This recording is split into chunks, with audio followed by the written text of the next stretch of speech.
The night shift. The Seattle rain fell in a steady rhythm against the windshield of Marcus Chen's black sedan as he drove through the quiet downtown streets at nearly midnight. Board meetings had run late again, followed by an emergency conference call with their Tokyo office, and now the city felt like a different world. Empty, peaceful, washed clean by the persistent northwest drizzle.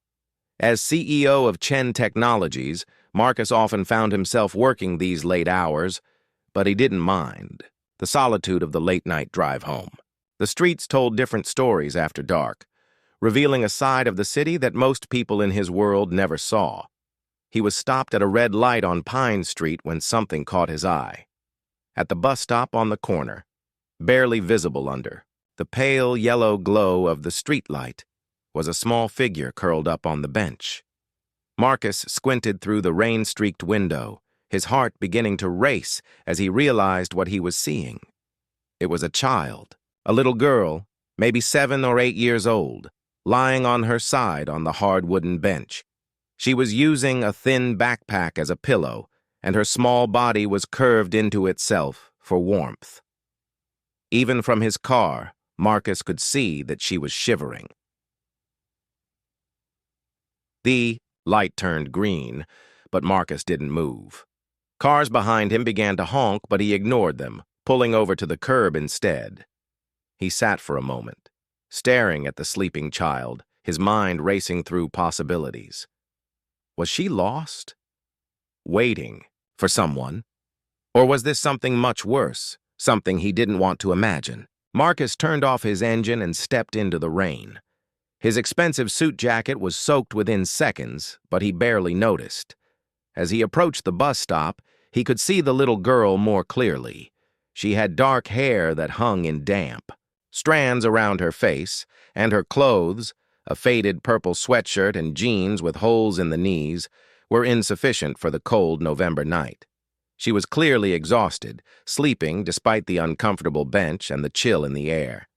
But it was a restless sleep, punctuated by small shivers and soft whimpering sounds that made Marcus's chest tighten with concern. "Excuse me, sweetheart," he said gently, crouching down beside the bench. "Hey there." The little girl's eyes flew. "Open?" And she sat up quickly, instantly alert in the way that spoke of experience with danger. Her eyes were wide with fear as she took in this strange man in an expensive suit. "I'm sorry," she said quickly, scooting to the far end of the bench. "I'll move. I wasn't doing anything wrong." Marcus held up his hands in what he hoped was a reassuring gesture. "You're not in trouble. I just wanted to make sure you're okay. It's really cold out here." The little girl studied his face carefully, as if trying to determine whether he could be trusted. "I'm waiting for the bus," she said quietly. Marcus glanced at the bus schedule posted at the stop. The last bus on this route had departed 3 hours ago. "The buses don't run this late, honey. What's your name?" "Emma," she whispered, clutching her backpack closer to her chest. "Emma Rodriguez." "I'm Marcus. Emma, where are your parents?" Emma's face crumpled slightly, but she fought back tears with a determination that broke Marcus's heart. "Mama's at work. She does the night cleaning at the big office buildings downtown. She won't be done until morning." "And your dad?" Emma shook her head. "Just me and Mama." Marcus felt a familiar ache in his chest. He had grown up in similar circumstances. A single mother working multiple jobs, long nights spent alone, the particular loneliness of childhood poverty that most people never understood. "Emma," he said gently, "you can't stay out here all night. It's too cold, and it's not safe. Come with me." The little girl's eyes filled with the wariness that came from adults, who had warned her about strangers. "I can't go with people I don't know," Mama says. "Your mama is absolutely right," Marcus said, respecting both Emma's caution and her mother's wisdom. "But you're going to get sick out here, and I can't leave you alone. What if we called your mama together? Would she be able to come get you?" Emma shook her head sadly. "She can't leave work. If she does, she might get fired, and we really need the money." Marcus understood. He remembered his own mother making similar impossible choices between his safety and their economic survival.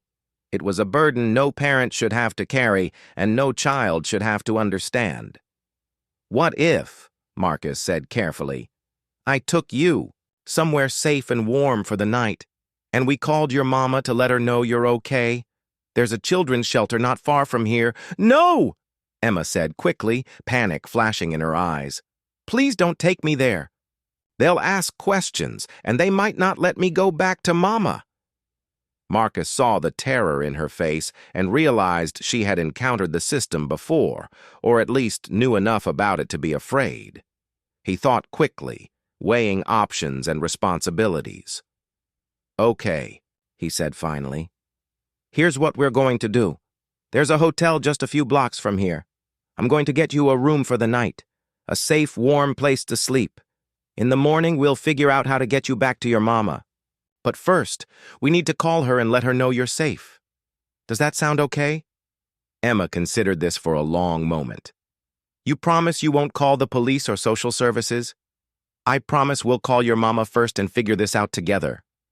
20 minutes later, Emma sat in the lobby of the Marriott Hotel, wrapped in Marcus's suit jacket and sipping hot chocolate, while Marcus spoke quietly with the night manager. The hotel staff, though initially surprised by the unusual request, quickly arranged a suite when Marcus explained the situation and provided his credit card and identification. Emma's mother, Sarah Martinez, had been terrified when Marcus called her at the office building where she worked. But after speaking with Emma directly and hearing